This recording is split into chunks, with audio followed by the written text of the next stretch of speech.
edition of CCP.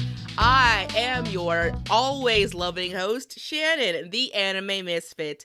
And with me today is my co-host who unfortunately no longer is of chat for obvious reasons, but still man with the furry plan, Lamp.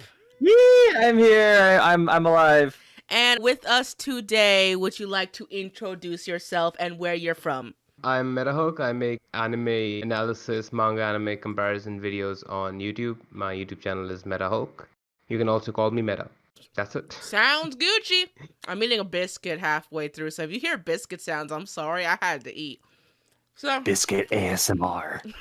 So anyway, as some of you have obviously noticed, we're no longer doing things live. Between a lot of people's feedback from past CCPs and just making things a little easier, if we get things in style, you know what I'm trying to say. We're just not doing it live anymore. It just makes things a little easier. We found a much easier way to do the non-live shows non-live. That's not the proper, efficient way to say things, but that's just how we are, because today's episode is a reflection of Lamp, what's the word? Apathetic. Apathetic? Yes, of apathetic melodies, because I haven't been very eager to watch much seasonal anime this year. Ever since spring season, the usual gist of Crunchyroll, you gotta watch every 3 months, gotta see all the new shows. It's just not good. The last thing I watched that wasn't on Netflix, which we'll get to in a moment, has been interspecies reviewers. And then after that, I've been radio silent on this entire ass year. So, initial thoughts about you guys. What do you guys think? I kind of agree with that in just the sense of I haven't really had the interest in watching a lot of shows. Mind you, the only ones I watched are very specific. The only ones I actually had time to watch is Beastars and I think one more series on Netflix, and also ones that I found on Kiss Anime. But other than that, I haven't had interest in watching. It just seems like not very, I can't say creative, but just not very unique shows going on right now. Similarly for me, post-winter, I haven't actually seen any show which is not a sequel. There are quite a few shows this year which I'm just not interested anymore.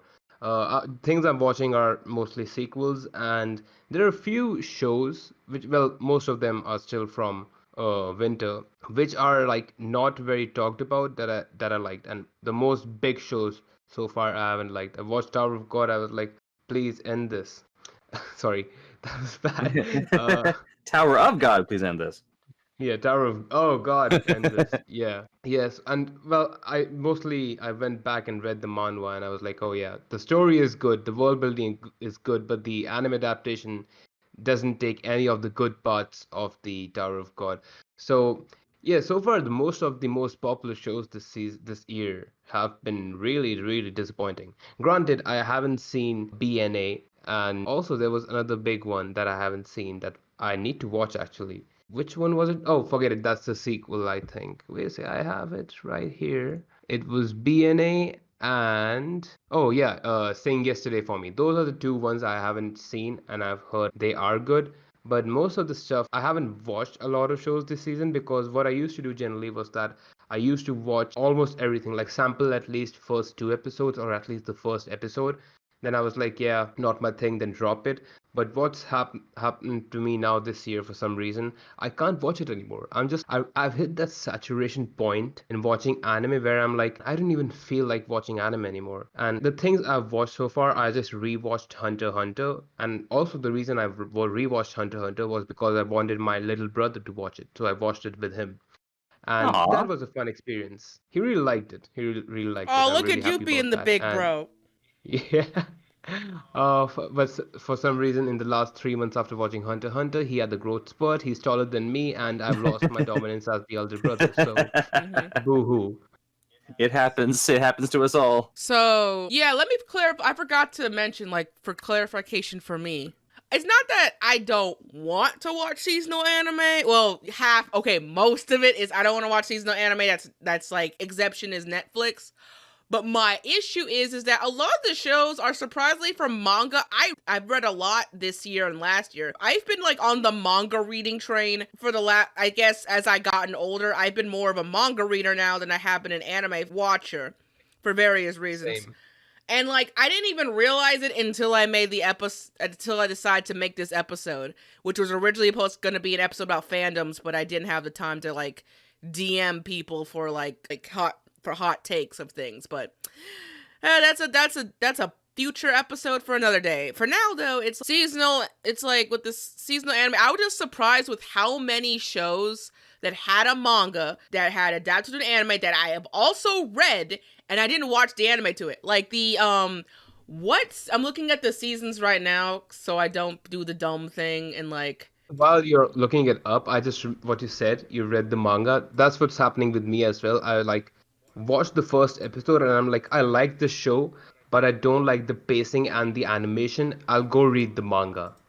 Right, and a lot of shows I've done that with them this year. I haven't watched them, I just went and like read the manga for them because I was like, man, the animation doesn't look that good. It's like blah blah blah. It's too slow paced. Like for example, Somali and the forest, Somali and the Guardian of the Forest. I think that's one. Right. So for that one, what I'm doing is that I just watched the first episode. I was like, yeah, I'm interested in the premise. I'm interested in the story. I like the character. It's really cute. But what the thing is that I don't want to spend 12 like episodes watching like the same thing because I knew that the show was going to just be like, oh, Somali goes to some place new, something dramatic happens, something cute happens, end of the episode. Right. But when I'm reading the manga, I can pace it myself. So I think that the thing which is like really bothering me with like the new shows is that there are too many and I don't have time. I don't have the time and patience to watch all of them. So I'm just like, I'll read the manga. That's faster.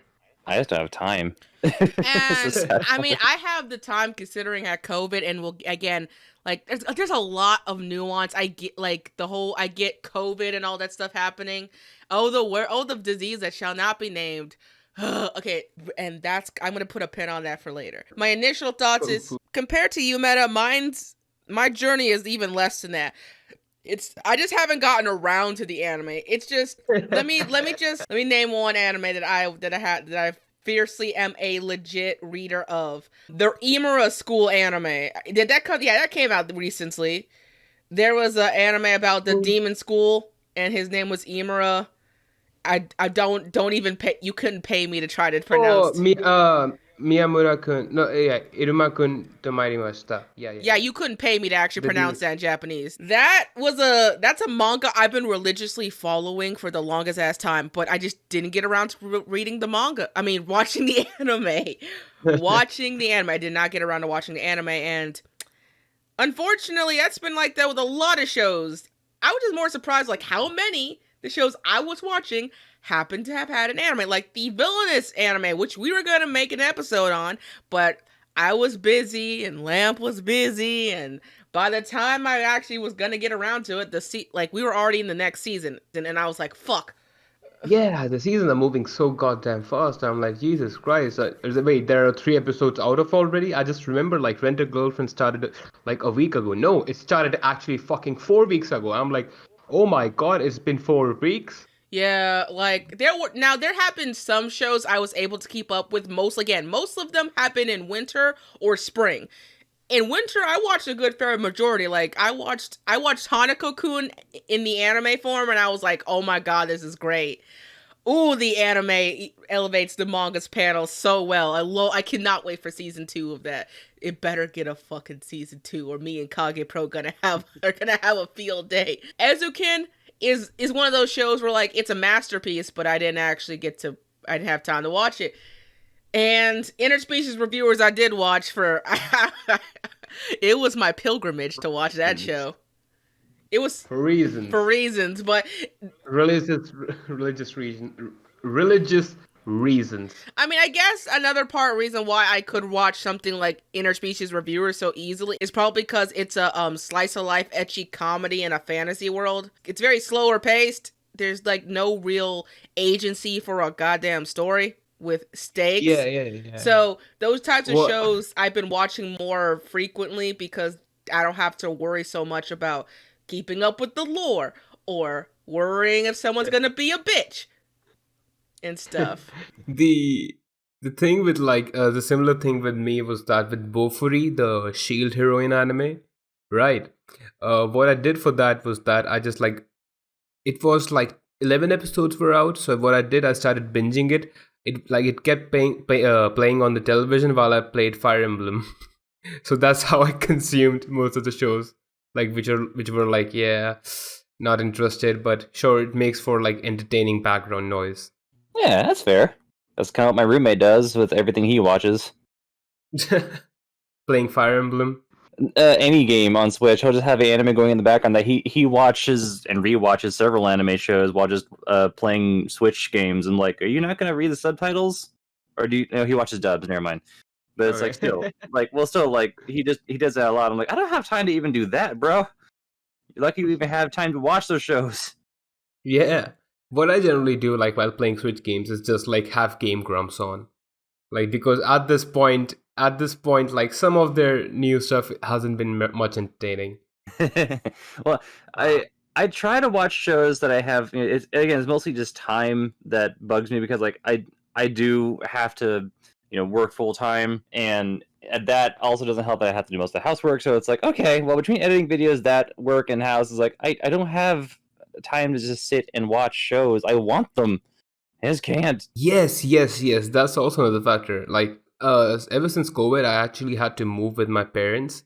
That's the reason why I have been so inactive on social media. And like, it's not that I had to move. I still have my apartment. It's just I was forced to come to them to help them out during COVID. Oh, understandable. Yeah, it's still good to help family in this case. Yeah. So because of that, now all my days like are just like doing chores, getting just mostly doing chores at home. And the only time I get is actually like around 8 p.m. I'm free. So I do my most of the things I can do, like my creatives, like making YouTube videos and stuff. I try to do it like also I edit for other YouTubers, right?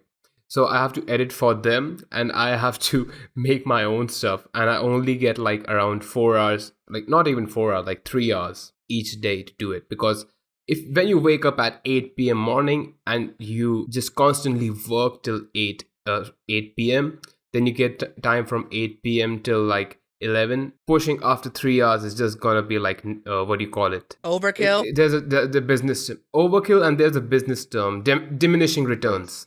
Preach it. Yeah, that's about right. Preach it. Yeah. I just You got to.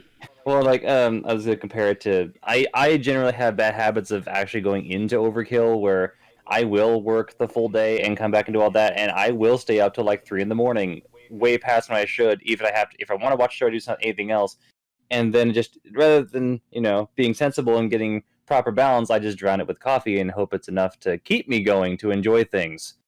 That's what I did for this podcast. That's like, oh, all right. For seriously, like rescheduling it, like really kicked my ass because yesterday I was jacked on caffeine. Even today I'm jacked on caffeine to stay up. And yesterday, what happened when it got rescheduled? I was like, man, god damn it! I have like energy till 2:30 a.m. And I like stayed awake in my bed, staring at the ceiling, like, man, please go to sleep, please go to sleep, please go to sleep. Then I had to wake up at 8. I'm like, oh shit, here we go again. Oh, no, snaps! But speaking of all that, like let's just pull off the band-aid. Obviously, COVID is a big reason why like anime and well, I wouldn't say a lot of shit anime has kind of been more of the pushback, and a lot of the more like planned anime for this year got pushed back to next year. Like I was looking forward to like the Slime Kun season 2 in anime. Because I've been following the manga for that, and I religiously watched the anime. So I was like, oh yeah, season 2 got pushed back. Shit. Also, there are so many like good animes coming out, like sequels that I want to watch, but I can't because I'm like, Jesus Christ, there's like so much. I want to watch Oregaru season 3, but after like, I'm really scared to watch Oregaru. There's another reason, like sequels which come years after the previous one are like so goddamn scary to watch because you're like, man, I remember loving the show, but what if that it was a thing of that time? If I like come and watch it again, will it like not be worth? Yeah, it's like when I saw I will not like it. Yeah. It's like when I saw the Show by Rock sequel, and I was like, oh god, is this the same ass show? This is the same ass show. Then again, fuck fuck Sword Art War of Underworld because I'm still salty about what they did to my boy Yu-Gi-Oh. Oh, that sequel can go die at this point. I gave it a chance, and then they killed off my boy. Yu-Gi-Oh! Yeah, Yu-Gi-Oh! Was such a great part of like the Underworld. Also, the most interesting thing I've noticed is that it's not that Sword Art Online sucks. It's that the presence of Kirito makes it fucking cringe as hell. When I watched War of the Underworld, what happened was that I noticed like ever since Kirito went into coma and like Alice and like the whole army, they were the main people of that season. I enjoyed it so much because everyone had such unique characteristics and like unique style to them.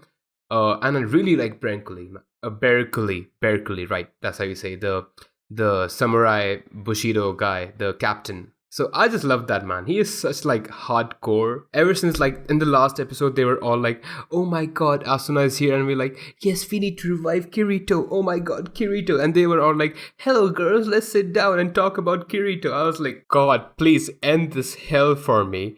He hasn't been active for the whole goddamn season, and you're like, "Please talk about Kirito." You didn't have to end it. You could have ended it on a high, but you were like, "Oh, let's talk about Kirito." I'm like, "Please, can we not talk about Kirito?" But guys, he's my OC, guys. We gotta talk about him.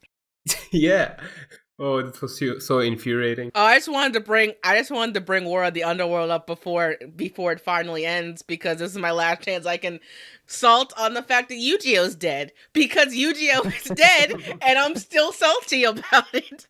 I will not get over it, but I don't want to get straight too far from the topic. So Also, like with like not being able to watch seasonal anime, I actually had 2 seasonal anime, like not seasonal, like they were from winter. So as I said, like winter is an exceptional for season for some reason because we can watch winter shows really easily, right? I don't know what it is about winter season that all the shows there are like fucking fire. Well, winter's always that weird enigma of the season because it's the first season.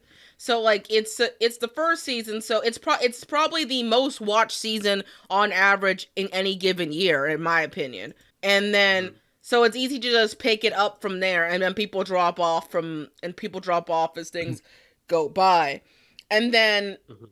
And like, yes, winter season, which is rarely by quality has good anime because, it's being the first. They don't want to put out their heavy hitters in the first part of the year. But this year was slaps. There was a lot of shows that slapped. Heck, even Nekopara got its finally showcased its kickstarted anime. It was Kickstarter, right? Yeah. It finally came out. Was it to my liking? It was definitely not my taste, but hey, it showed up. I can say this. Yeah, it's one for the community. It's one for the community. I kind of forgot that Nekopara existed. Mm-hmm. It was a long time coming, man. I even forgot Orphan got a reboot. Did it? Yeah, and it sucks ass. I didn't even know it got a reboot. Some people said it sucked. That's why you didn't hear about it much. I don't know. I didn't watch it because I only knew about Orphan because I have a DVD of it on my shelf right here, and I swear I have not opened it since I got it in 2009. Hey, preservation, right? But yes, the winter season was easy to pick up because COVID hadn't happened yet. Well, it did, but we didn't have to worry so much. It was building up to it.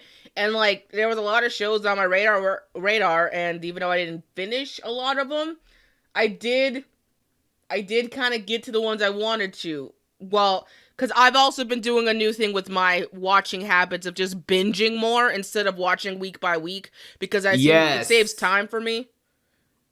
Yeah. I had to stop watching weekly. It just it became a nightmare to keep up with all the anime, especially when the one anime you want to watch not on any other streaming platforms you have, and you have to watch it separately on the pirate sites. And I'm like, I had to do that for Interspecies Reviewer during the whole bans bonanza. The thing with like keeping up with seasonal shows is that I actually find it to be much easier to like just watch one episode. It's just like taking a poop daily. But what happened was that like it. Like, if you do something like regularly and like there became a disjoint for me, like watching one episode per week.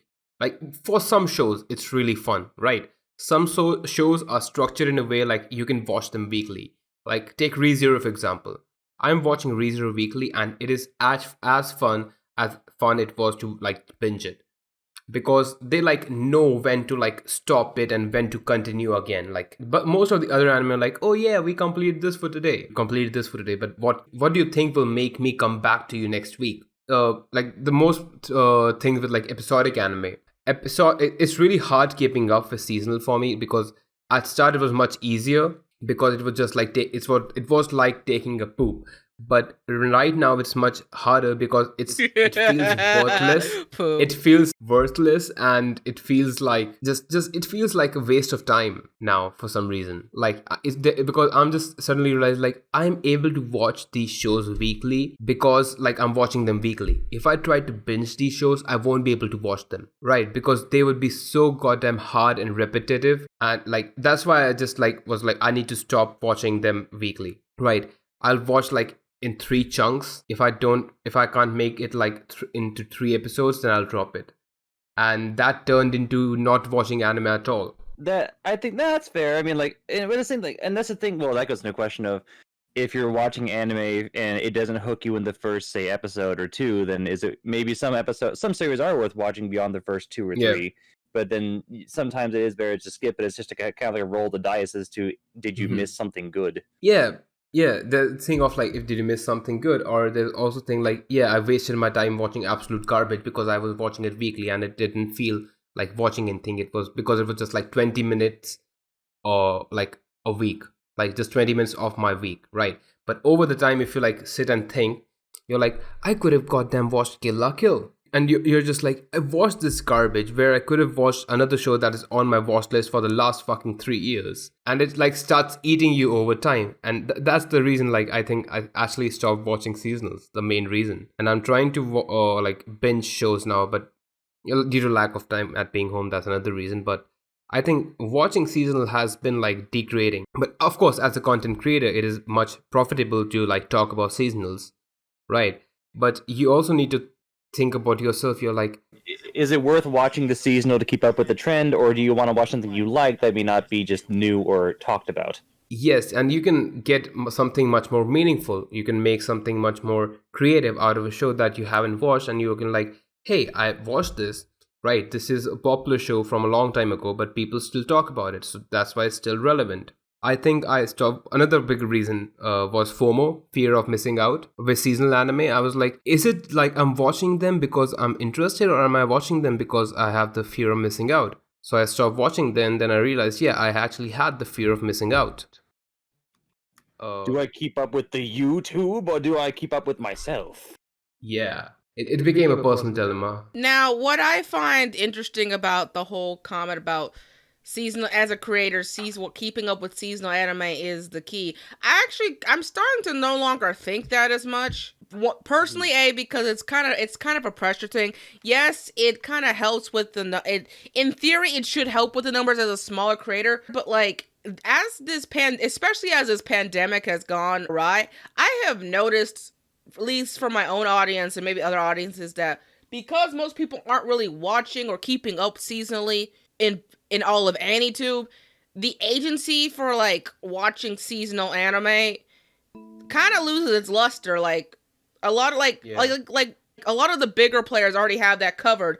And after that, most people kind of don't really care to keep up with analysis unless it's like specifically like a few shows, like with a lot of the TV, like the episode reviewers are doing with one anime at a time. I mean, logistically, it doesn't make sense because keeping up with every single anime in a season will kill you. And just like this, especially with this season, we're in summer. Are we still in summer? Yeah, we're still in summer. I don't even know what season it is. Yeah, the fact that we're still in summer and I barely heard anything about it but after the first 2 weeks really cements the fact that you can in fact make content after of just old anime. I've mostly seen the trend of people making anime of their backlog and kind of going from there. And I kind of thank this year for being slow to kind of do that, because I feel like in Anitube, if we as a community kind of push more videos out that are just what we want and videos from like backlog and older anime, then I think it would breed. I think it would get rid of this myth. Well, it's not really a myth, but get rid of this way of just going with the machine of every 3 months we start all over. We had a previous episode in the past about seasonal anime in general and being the machine, but that was back when like the pandemic wasn't a thing. There was nothing actively stopping all of us in our lives. You think that, okay, well, it's a pandemic, so we're all inside, we could focus on like watching and playing video games. But personally, about me, I've had less time to watch anime just to make videos and doing stuff with CCP and all that shit. And Yeah, because you're like, yeah, if I have time, might as well like be creative and like use it resourcefully instead of like sitting and watching things. But in regular schedule, you're like, man, I'm already working, right? I get less time, so let's like enjoy the time and watch something while I get the free time. But in return, if you sit and think about it, the free time you're spending in like during COVID is much less compared to the free time you spend on your regular schedule, because you feel more free during COVID.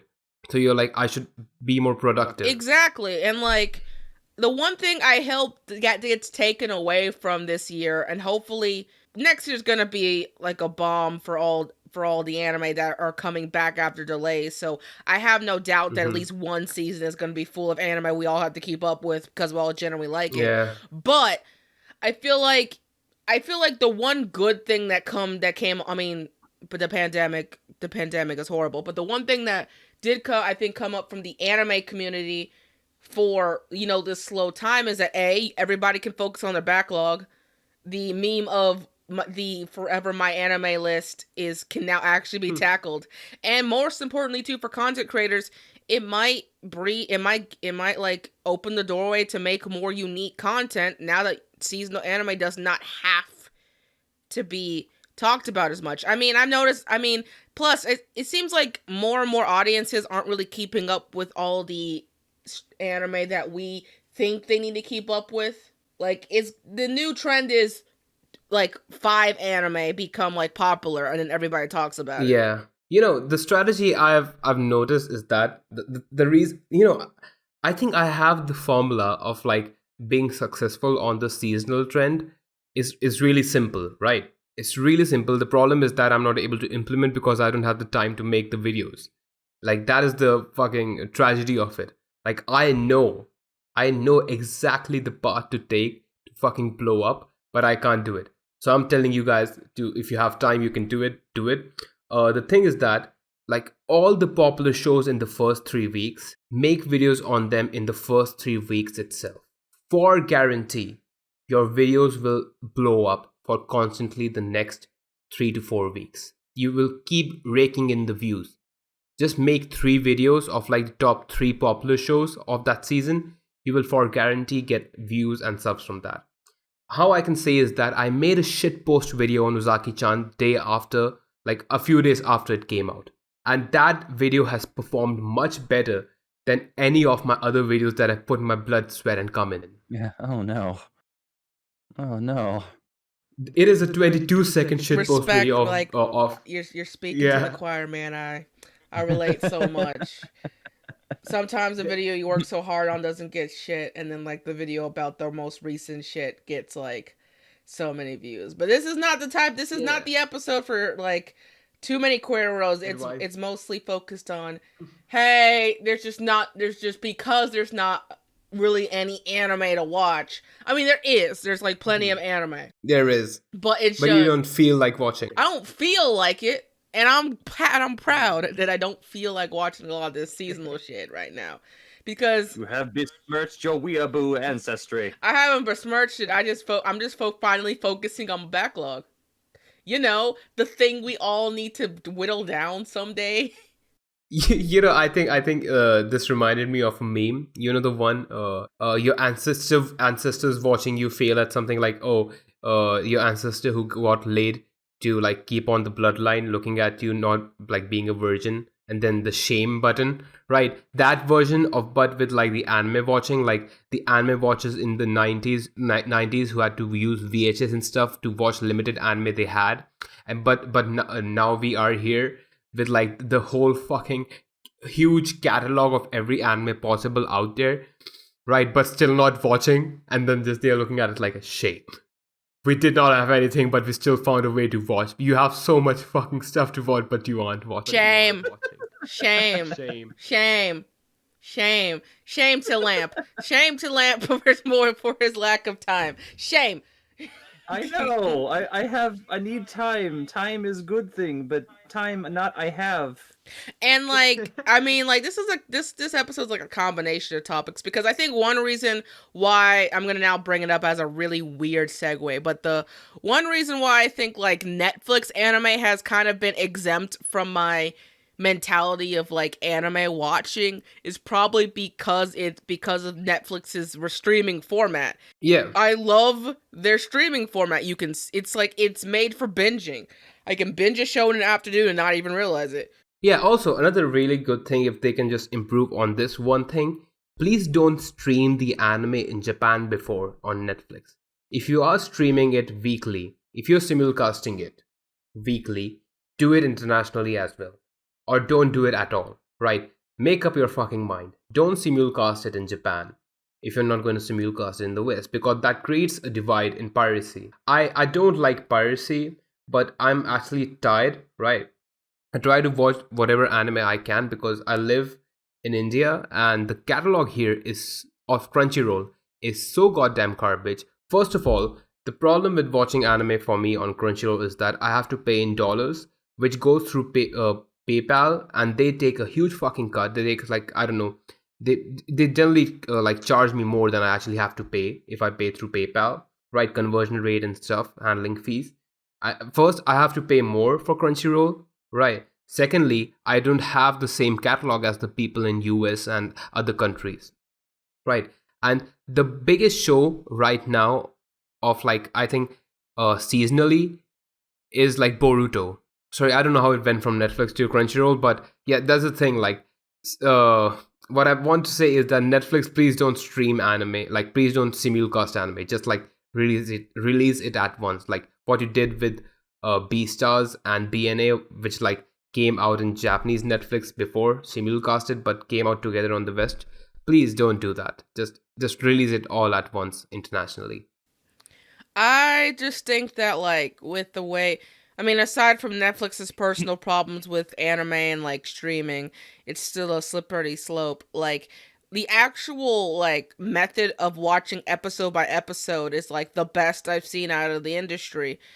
Like especially for anime, but mostly for anime, because like you can watch episode 1, you can skip the intro, you can go right to the next episode when it hits the credits. It's so seamless, it's so nice and satisfying. I love it.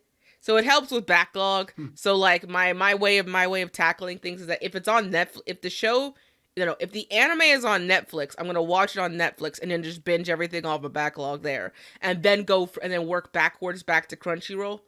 Well, I mean technically Verve, because I have Verve here in the U.S., which is Crunchyroll and High Dive in the same service. It's weird. I think it just goes together with like this whole thing of like quarantining and how anime is just.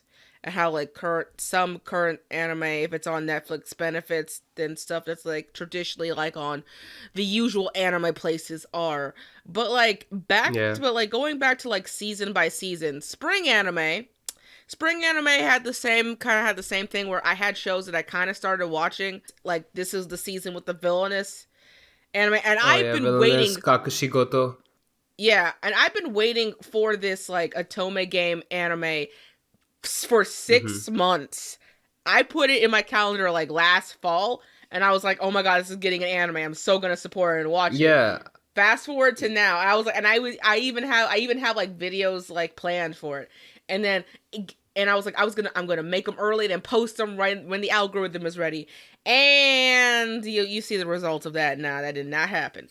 But the silver lining to that is that now I can take my time. I don't feel the agency anymore to like keeping up with seasonal anime, because I don't feel like a lot of audiences that watch anitubers but really care about us keeping up with seasonal anime unless your channel is all about that or you already have a patent down system for it. Like I generally think people just go to people like Gigook to watch the seasonal anime. Yeah, Ghost to watch his Yeah, sorry. seasonal anime in a nutshell videos, and then they just kind of go about their day. So like, and unless you're someone like Chibi Reviews who makes a episode a week about a certain show, then you kind of have free reign from there. That's why I've been experimenting more. But spring season had some interesting sequels. I forgot Fruits Basket was still going.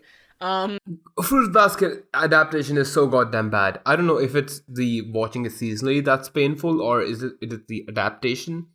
But man, it is insufferable to watch. The pacing is so slow. It is so like, it's not, I don't know. It's really so slow and so hard to watch because almost like nothing happens in one episode. It is so goddamn slow. I actually had to drop it. It was so goddamn bad. I haven't even started the Fruits Basket anime. It's because I know it follows more of the manga, and as someone who got introduced to the series from the anime-only anime, I was like, am I gonna find this good? I just been real procrastinating on it. And then there are like others anime this season, like the one about the gal and the dinosaur, which I really wanted to see, but people were saying it was very hit or miss. I really liked the live action bit of it. The live action was much better than the animation part of it.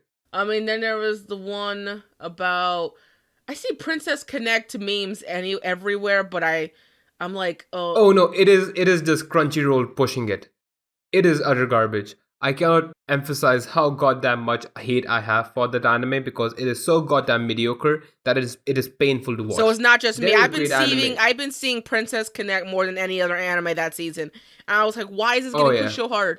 2 reasons. Animation is good, right? And the character designs are really great. And the animation, I don't even think the character designs are great. I think they are like really manufactured to be like appealing. Yeah, you mean like smartphone Kirito kid in the back? Like I can like the black-haired sorcerer dude. Yes. Not him, the girls. Those are the characters you put your money on when designing, right? You have a white-haired lolly who does the cross-face like thing, and then you have like a busty crusader, and you have I don't know, the main character who does nothing at all. And you have a Neko girl, a black-haired Neko girl, right? You basically have like these 3 interesting character designs, and then you have like good animation. Like I can just say like, Reconnect has good animation. But the thing is that people are comparing it to like Konosuba, and it is nowhere near Konosuba's level, right? It sucks so bad, like it is so goddamn average. It is like you can feel that it is trying to copy Konosuba. You can actually feel like there's a lot of shows I've seen that are trying to copy Konosuba. Like there was this one about the hero who was overdoing it. Now I know that one people liked because the gimmick itself was unique enough to be, its own thing. But like here, it's like you're just really trying to go for the apathetic team, but it just ain't working. Like I feel like, especially with the male leads, I feel like no one wants to go as degenerate as Kazuma anymore, but they want to still get the fans that liked Kazuma, and I'm like, that's not how you sell an anime to them. If you're trying to go full Kazuma, you gotta commit. Yeah, you need to have the gender equality ingrained in the character, It doesn't happen by itself. You need a real Chad to be Kazuma, a real degenerate. Kazuma's such a unique goddamn character. God bless that man. Love him. Let's see, other anime that I could have watched this season but didn't was, there's the one about the erotic artist who has a daughter who he's trying to keep pure. Oh, Kakushigoto. Yeah, I thought that was interesting. It is actually good. I binge watched it, and just on recommendation, it is good. Like the art style is really good, the animation is really fun. It is directed really well. Right. It has all the things in its plus. Yeah, it is a good show. It seemed like really good, and I kind of wanted to watch it. I know we got to Gleipner because of a video. Kind of pushed it on Lamp. Gleipner? Yeah, I kind of pushed it on Glamp because I didn't want to watch it. It didn't seem like it was actually an interesting show. It was interesting. Yeah, interesting indeed. You say that because I tried to watch it. I was like, oh, this looks interesting. Like it has my interest. It has my I'm interested by the premise and everything.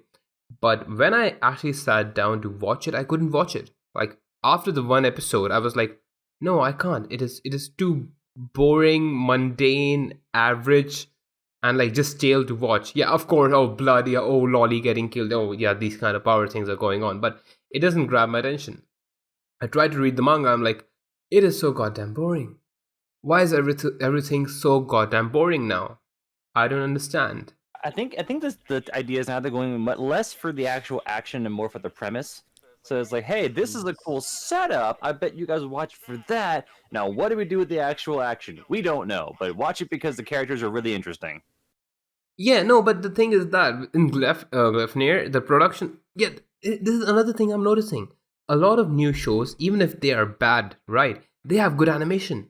For some reason, now a lot of shows have good animation. You don't have that janky animation anymore in a lot of shows. Now that you mention it, like, I think like the animation has become so polished that it's becoming mind numbing. I feel like you can't just ride on good animation anymore. Yeah, because the animation, I think they have a formula they can do, like, oh yeah, it is fluid, it is smart, yeah, it is good animation. But it lacks the, I don't like to use the word, but it lacks the aesthetic. It's not that I don't like to use the word, it's a good word, it's fun to say, but it kind of feels really elitist to say aesthetic. It doesn't have the style to it, or like the aesthetic. It's unique, like, appeal. Because if everything is like, oh, it is premium water, right? You will no longer enjoy it as premium water. You will just enjoy it as water at that point. I mean, that's basically how the console race and most marketing is. Like, we're more premium than them. You should get ours is premiumer. 30% more premium, 30% more generic. Pretty much. Let's see, and then of course we have the two anime that reigned that season, the spring season, Tower of God and Kaguya season 2, and I did not watch either. Great. Woo! Kaguya was great, man. Kaguya is great. Kaguya has this unique appeal to it. It goes far beyond just the animation, the direction, and like everything, the set pieces. It goes beyond the manga that I love, because I've been reading Kaguya like ever since it was like how many 40 something chapters. Yeah, I was just like really like, there are a few manga you don't want an anime adaptation of, because you're like, it is perfect as a manga form, but if you want it to get an anime, you just want like the best people on it. I think Kaguya got that treatment, because I was really scared when the anime got announced. I was like, oh, the end is near, people please run. Right, but when I watched the anime, I was like, Jesus Christ, these people actually went beyond my expectations. I never got a chance to watch Kaguya, and I'm kind of sad I didn't. Yeah, you're missing out, man. Season 1 was was dope. Oh yeah, I usually like, if I like a show, I usually recommend people to go read the manga. But for Kaguya, I will definitely recommend like reading the manga and like watching the anime. Then you can go read the manga, because both have their own unique charm. It isn't that they tried to copy the manga. They gave the story and everything. Like, it is really hard to explain. It is basically like, you have the same material, right? You're given the same items and ingredients, but you create the same, and you also create the same dish. But I don't know how they did it.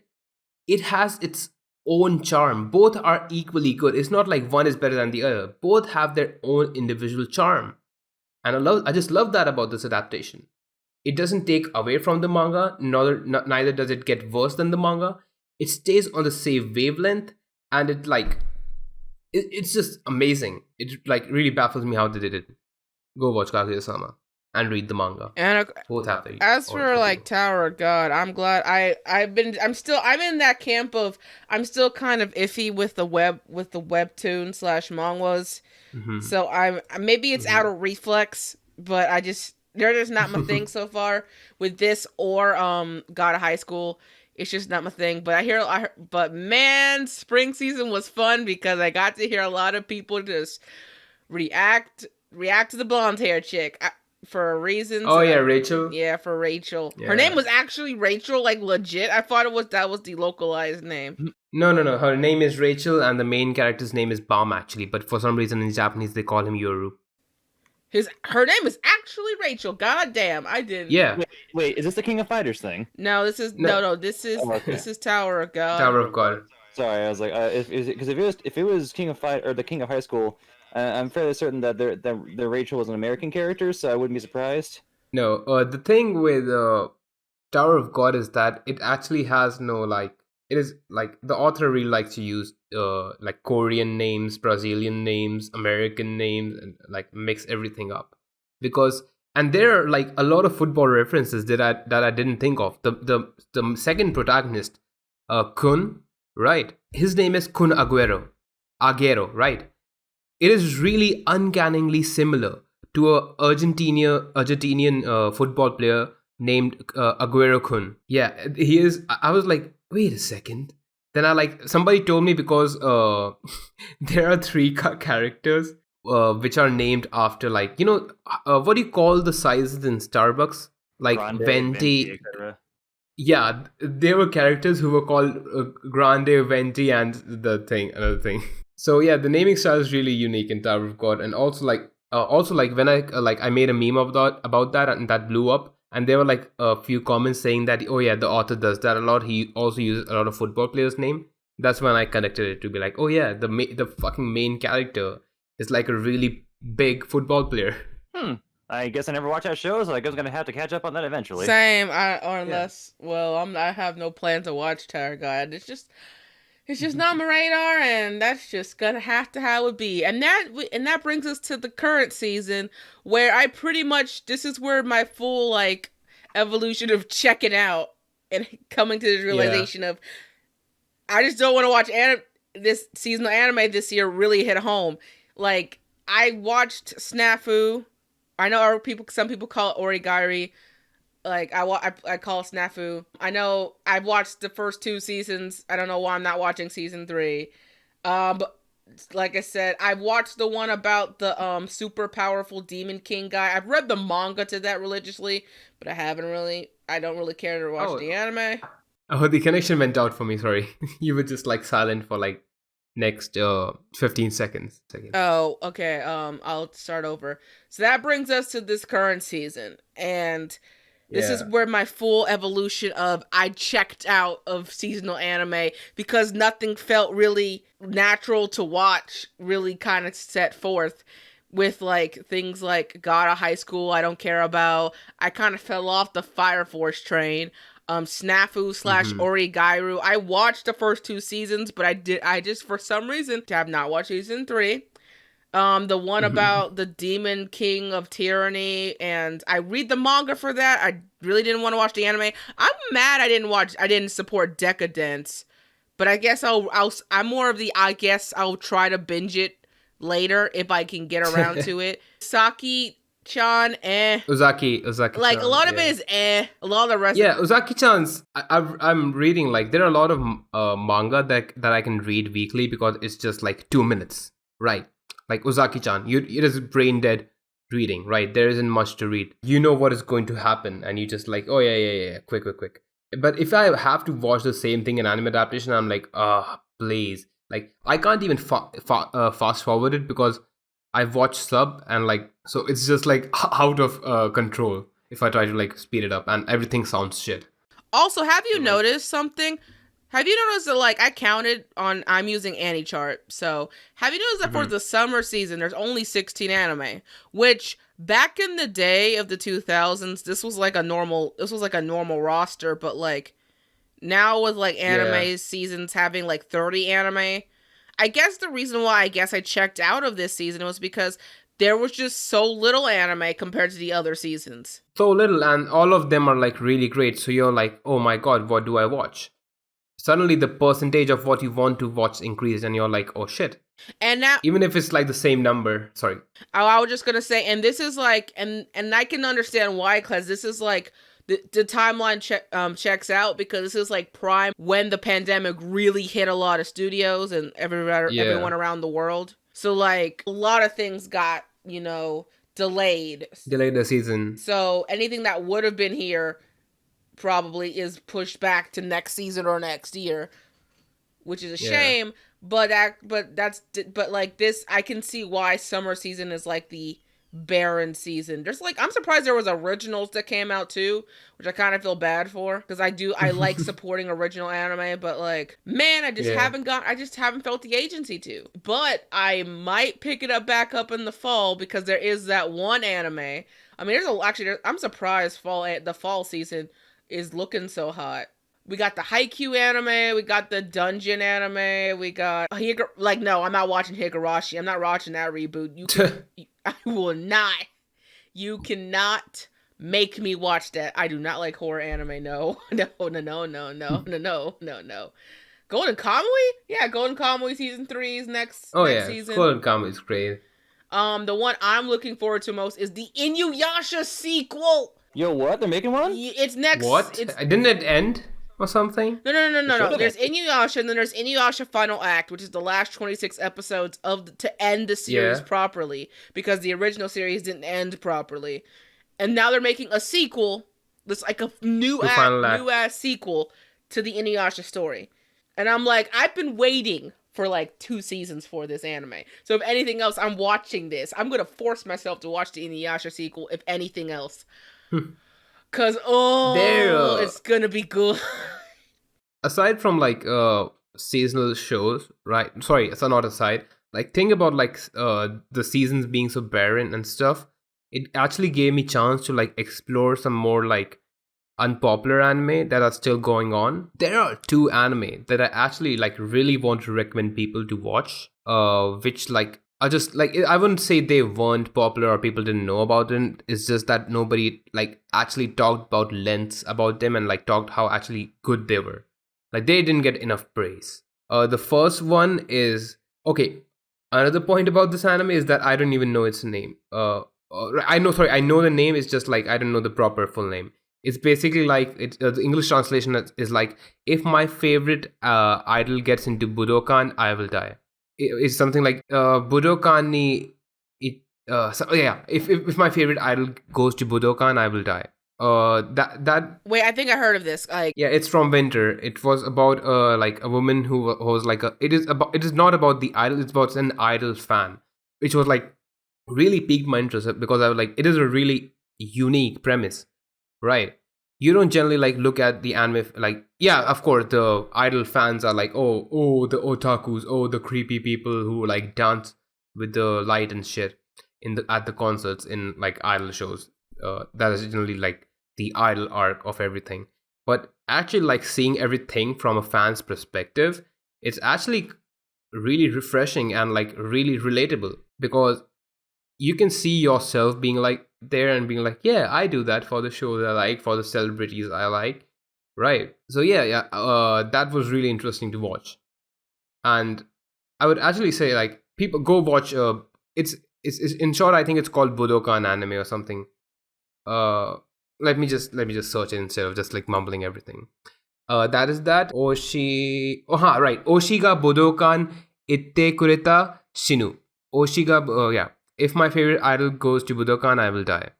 And it's really actually well ranked. It's rated. It's 7.5. That's good. Go watch Oshi ga Budokan itte kara shinu, because it is a really not underrated but like not well praised anime, because it presents a really unique and like interesting dynamic. The second anime I wanted to talk about, if you're watching, if you're not watching seasonals but you want to watch one, is Ahiru no Sora. That is the basketball anime that started in winter, and nobody's watching it. It is the reason I want to recommend Ahiru no Sora is that because it is not just a sports anime, it is actually a drama, which actually caught me off guard. Am I still connected? Nobody's saying anything. No, I'm here. We're letting you go. We're listening. Don't worry. Okay. No. Yeah, you've just been going so great that like I didn't want to interrupt you. So, yeah. Okay. Oh yeah, so I'll just finish my point about Ahiru no Sora and we can just talk about back to the main topic. I want to say about Ahiru no Sora is that it is, the most interesting fact is that it actually focuses on the sports and also on the drama. Right, generally when you watch the sports anime, the most drama you get, like for Haikyuu and Kuroko no Basket and all the popular, and Slam Dunk even, popular sports anime, right? The main focus is that, we need to get to the championship and like we need to get to the nationals, we need to win the nationals and stuff. But with Ahiru no Sora, that is there. On top of that, you have each character's individual life going like alongside them, which makes things like feel much more alive. Yeah, it has the premise of the main character is short, but he is really skilled, right? We have the Yankee, the people who are like, oh, we don't want to play basketball, but the main character convinces them. It has all the tropes, right? But on top of the tropes, it tells a really like touching and like personal story of each character. Each character has their own reason of playing basketball or why they aren't playing basketball. And so far, like my character of the season, like the biggest bro of like not season this year so far has been Toby, or Kite as they call him in the anime, because that guy is like the most skilled player in the team in the show. But I won't spoil, like he makes a really important sacrifice that I was like really shocked that he did. Of course, for plot reasons it would have been obvious, but it was still shocking because you were like, oh, you might think that he might go rogue or something.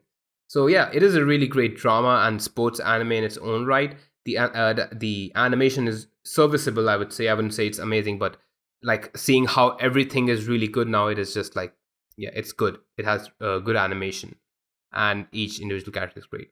And you on also another thing in most it's a small spoiler, but it's not a big thing. It's a really teeny tiny spoiler. You can see it from the microscope. That's how small it is. When you generally in anime, you're like, oh, they get into the regionals to get into nationals, right? And before regionals, they are qualified for the regionals. They actually really hit you hard with how bad the main team is, like the team we are following, like how much they suck, right? And the best way to do it by is actually throwing them in an official match and showing us that they get their ass whooped in the first match, and they lose 6 months. They straight out lose 6 months, and they actually have to go like 6 straight months like to practice and get on the level that they can actually qualify the regionals. It is really interesting, so definitely check it out. Ahirun Sora. Yeah, I can just feel the passion you had in that whole talk. It was beautiful. Bravo. That was beautiful. thank you.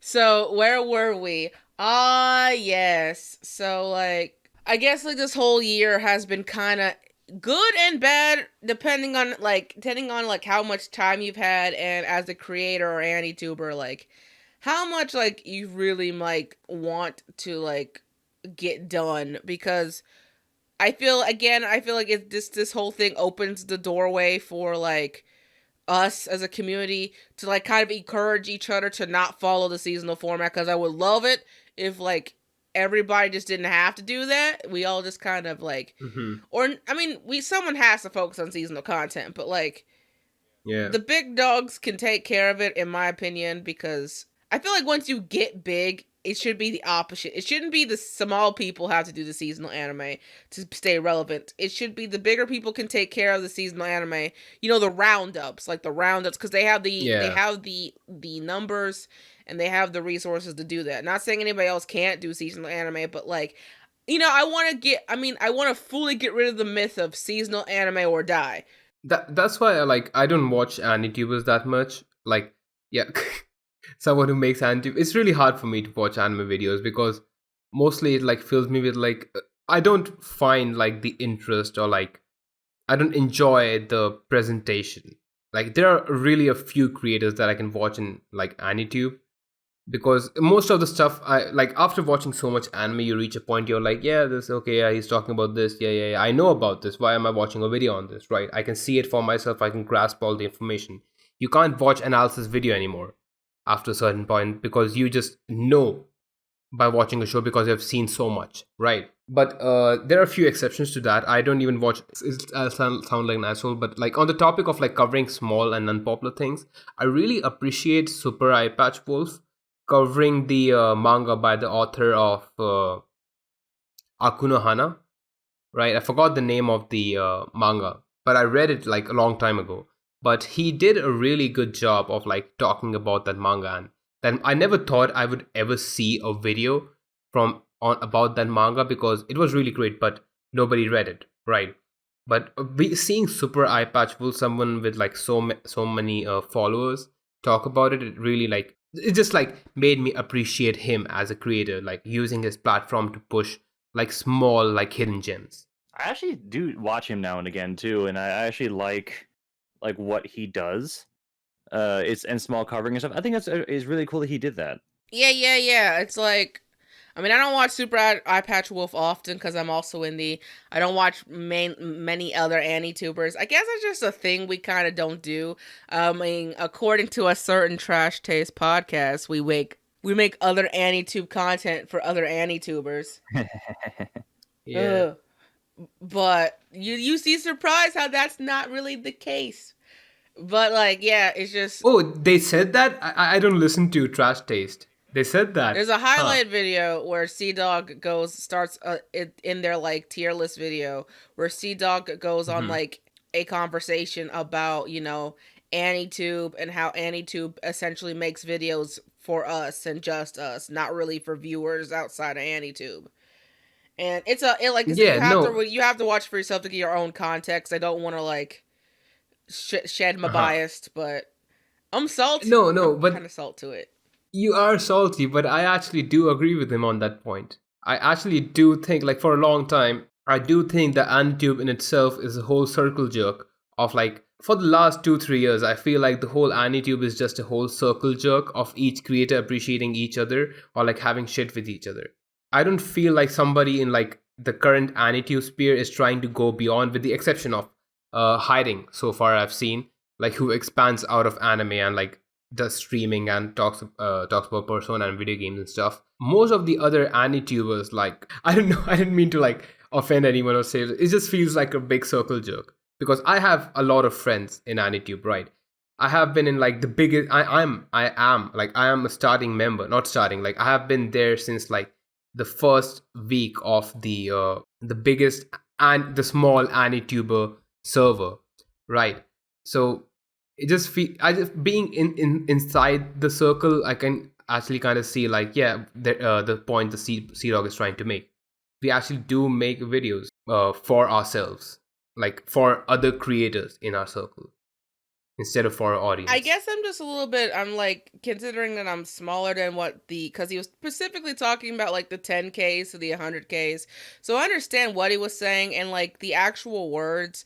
I do agree with you in like the context that like there are a good number of videos that do feel like we make for each other. But I guess the reason I'm salt about it, I think it's the way he said it.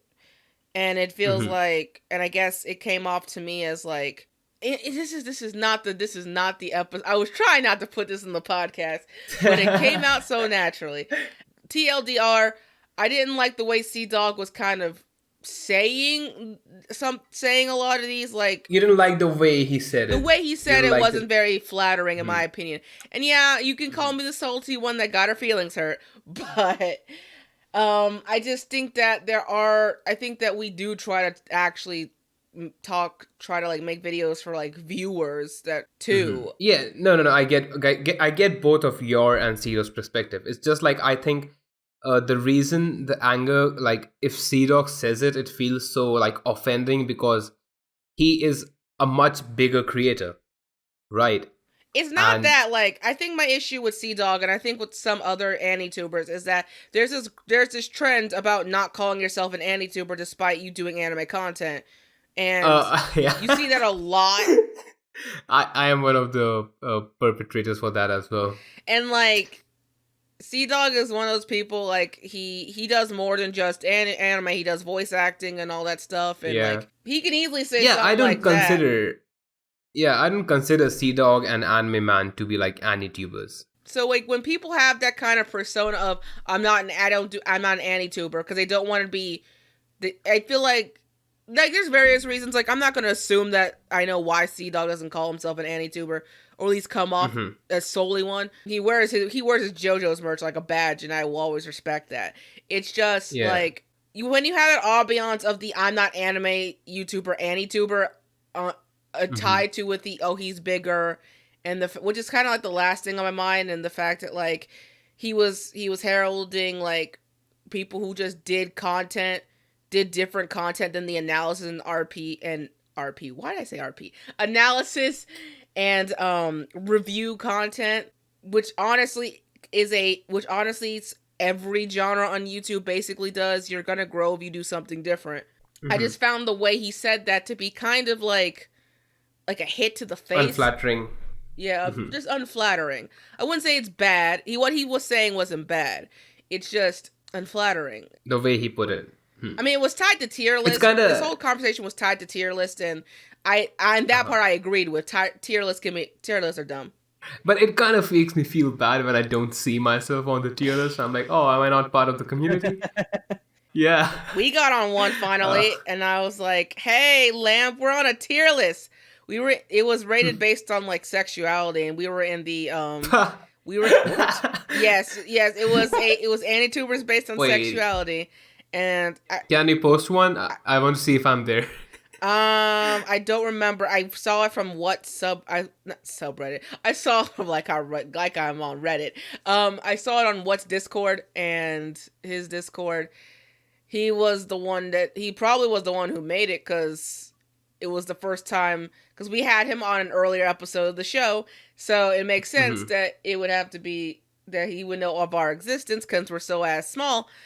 And yeah, it just makes a lot of sense about that. So yeah, it's based on like your degeneracy, and we were in like the pure boys category. I forgot what the category was called. Oh wow. Like, we don't know much sex stuff.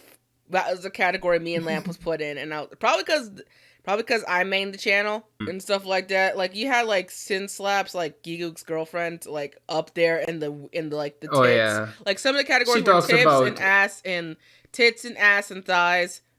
Wait, I think I know that one. Yeah, I know that one. I remember being in that one. I don't remember what category I was in.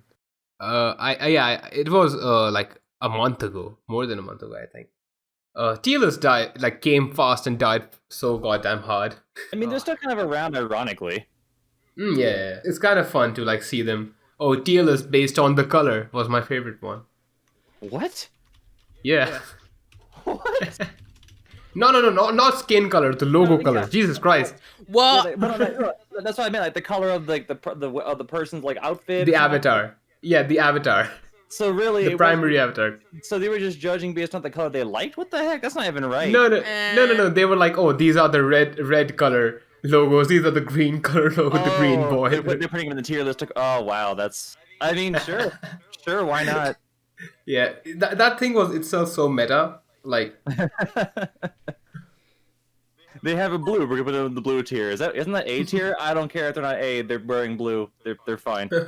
I don't know. I think I fit myself in red and green because I'm really conflicted on using the current one I have on Discord and using the one I have on my YouTube channel, because I think the one avatar I have on my YouTube channel, it doesn't represent me well. Like it is too soft and cutesy for what I want. But the current one I have has the perfect gremlin energy that I like to portray in my videos. Is that Yoshikage Kira bending over? Yeah, he is doing a pose. Is that what it is? And since we brought it up, and we kind of didn't really talk about it in the beginning, since we got like 15 minutes left, how about you talk to us about your YouTube channel and like go into details? Like, tell me like what your favorite videos have been, what your worst videos have been, and your experience as an anituber. Okay, so about that, let me just open my channel to talk about my favorite videos, because off the top of my head, my favorite video, is my Gurren Lagann video. Yeah, definitely it is not the best edited video out there, not the best written video out there, but for some reason, like, it is really personal to me. It is the first video in which I was like, actually started the new type of content I started making. Before that, I used to make like short and haha funny stupid videos. One of my videos that like I got a lot of love for was It's Hard to Be an Anime Fan, which I made in 2018. It was basically like the feeling came for me. That feeling, like why it is hard to be an anime fan, came to me because I just started college and there were nobody in my college that watched anime that I knew of, right? Even till now, I only know 2 people in my college who watch anime. So like it was just basically talking about like how it is hard to like find people to watch anime, even though there's a vast world out there of like, oh yeah, people on the internet. Yeah, but sure, there people on the internet, but that lacks a personal connection and personal connect of talking to someone face to face about the thing you enjoy. You just like, sit in the classroom, you're like, oh hey man, I watched this show, it was so goddamn fun. You can't talk about it like how you talk about Breaking Bad in anime. That was like why it's hard to be an anime fan. My point has like my view on that has changed over time, but also one of my most hated video is my most popular video. My most popular video is in defense of Goblin Slayer. Right.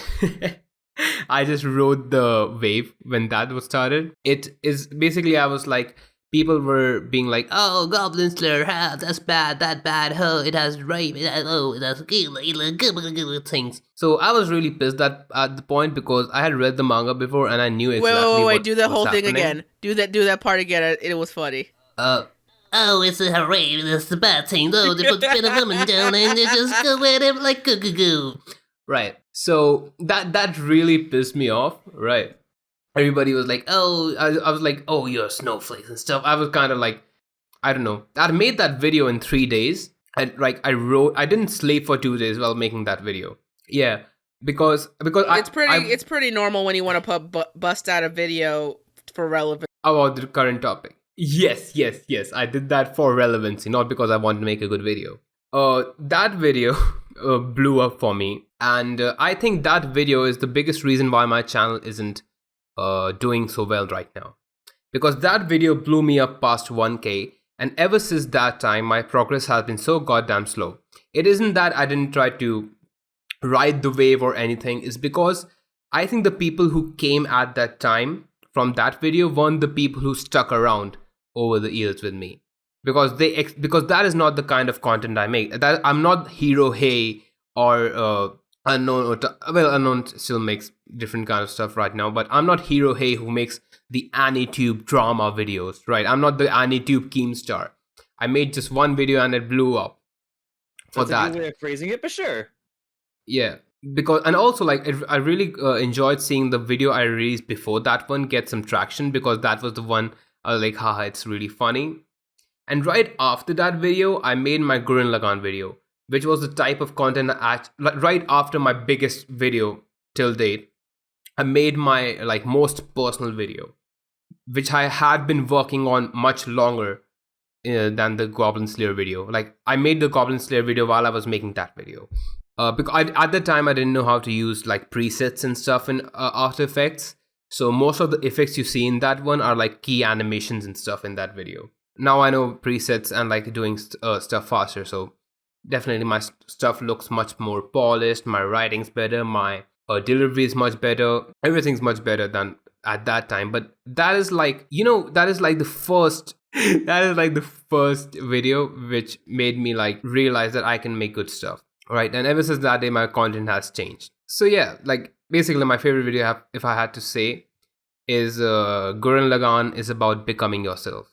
It's kind of cringy, like there are certain parts that I go back and then like the video does make me sad and stuff. I do see some like, oh, my accent slipping out, or some, if I had to say it like that. Yeah, it has a really personal reason for why I like it. So if you haven't seen like, and that video is like just hit 1k a few days ago. Congratulations, man. Ooh, yeah, that's so great. Hopefully we can do that by the end of the year. I am still, we're so close there. I want it so bad. But like, I mean, I heard on the grapevine that once you hit 1k, like the first barrier of small YouTube gets lifted a little bit, like the really like the super hard nuts barrier of small AnyTube, like that keeps you down, the algorithm kind of lifts.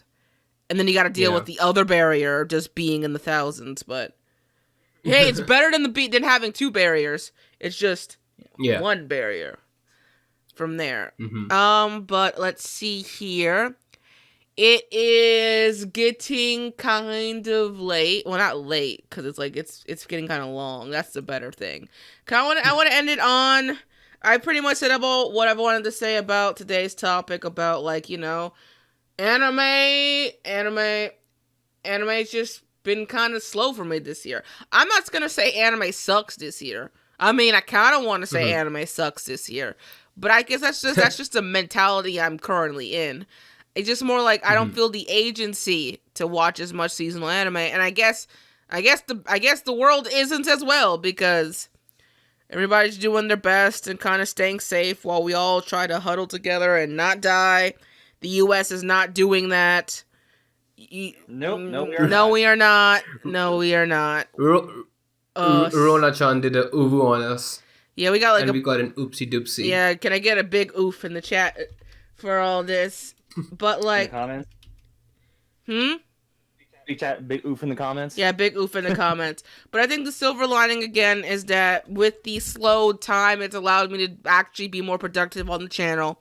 I've been able to just watch anime I like and like back it up a little bit, and I'm able to talk more about anime that Lamp also actually watches. Like, yeah, not while I have time. Well, when you have time, Yeah. but like I do enjoy when we actually talk about an anime like in the past tense that you've already watched that we can just talk about, just you and me. Not like make a video, just talk about. Because normally we have to like follow the algorithm, follow the seasonal format. Bullshit. I was like, I kind of feel free in doing all this. So I kind of hope that next year when everything kind of ramps back up again, that we kind of keep this mentality of it's okay. We do not have to follow the seasonal format as much. We can enjoy content. Yeah. We can make content for viewers that they enjoy that doesn't have to be super following the format. Is that super likely? Probably not. But you can at least hope. So let's end this on like a weird ass news article. Cause one that I have not said. Let's go to interest. There's also another really interesting thing about I think we should have an anime season where we don't get an anime at all. Like just one season, the whole anime community is like, yeah, we're taking a break, guys. We're kind of tired now, right? You can just go back and watch some old stuff. There's no way that would happen. That would be a perfect world. We should have it. Yeah, we should have that happen, because that actually, like, after years that this like not watching anime gave me an idea to go back and make a video like about an anime I talked 3 years ago. And like talk about it again, because I rewatched it and I'm like, oh my god, I was so goddamn wrong about it. So yeah, that happens, people. Your opinion changes over time. Yay. So I found an article I wanted to pick. So going on with the endless amount of Evangaleon merch, of cars to subway trains to like full fashion lines to even bank stamps, we now have Evangaleon official emergency rations. That's right. You want to be an otaku and a doomsday prepper? Well, Ami is selling an Evangelion style like emergency rations that can be kept in your place for up to 3 years and 6 months. And each assortment is based on a character or based on a number. And I'm wow. As if we have enough like of that shit. We need anitubers OnlyFans. Because nobody will go on them. Nobody wants to watch an anituber OnlyFans. Sorry, I was on Twitter looking for topics, looking for interesting news for you, and I saw someone opening their OnlyFans. I was like, oh yeah. Who's opening their OnlyFans? Now I'm interested. Gabriella. Really? Yeah. Well, we gotta make our plant OnlyFans somehow. I mean, I do have I made a tweet saying that if I hit 69K, I'll make an OnlyFans. I think at this point everybody's just gonna make OnlyFans for the shit of it. You can do whatever the hell you want on OnlyFans, so you don't have to do woo woo in the boo you, if you know what I'm trying to say. But you could just like Ovo in the Ovo. Yes. Yeah. I kind of wish that someone will make an OnlyFans based off like the egg on Twitter getting the most likes, or is it the egg on Reddit? So like instead of just be an orange, just be different pictures of like an orange in like different settings, and that it'd be suggestive that the orange is trying to do porn and stuff, and then people just like it for no goddamn reason. Annoying orange making an OnlyFans. It'd be great. But anyway, we're reaching time, so Meta, how about you once again tell everybody who you are, where they can find you on YouTube and all your social medias, and what they should recommend they watch from you. Okay, so I'm Metahulk. I make videos on YouTube. I also am on Twitter. Well, I just make interesting tweets. If you want, like, I'm trying to be more engaging with the community. So I make tweets now, which are mainly about give me your favorite screenshots and stuff, and I'll use them in my videos and stuff. So I'm trying to make an community engaging video, like which can like still be on the topic I want, but like have contribution from everyone. So go follow me on Twitter. It's at MedHulk98 if you want to enjoy my tweets. And if I hit 200k, I'm going to follow 100 more people. That's the thing. Like that's my milestone. If I hit I followed 100 people when I hit 100, and when I hit 200, I'll follow 200 people. So that's kind of like the barrier. So there are a lot of people I want to follow. So please go and follow me. I just need 3 more followers. That is there. And if you go on my YouTube channel, Metahulk, the video I will recommend you watch is the anime community experience. Yeah, I have a lot of videos after that. You can watch whatever you want, but yeah, don't watch the Zaki one. That's already getting an impression. I want this video to get some traction. I put a lot of effort into that. And that's it.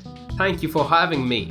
And I really enjoyed it. Thank you for being on and stuff. Really fun. This is gonna be a little bit jank as always when we transition, but you know what to do. Follow us on all our stuff. If you like this video, like, comment, subscribe, whatever, because I am getting tired of this. So we'll see you guys in the next episode. Goodbye. Bye.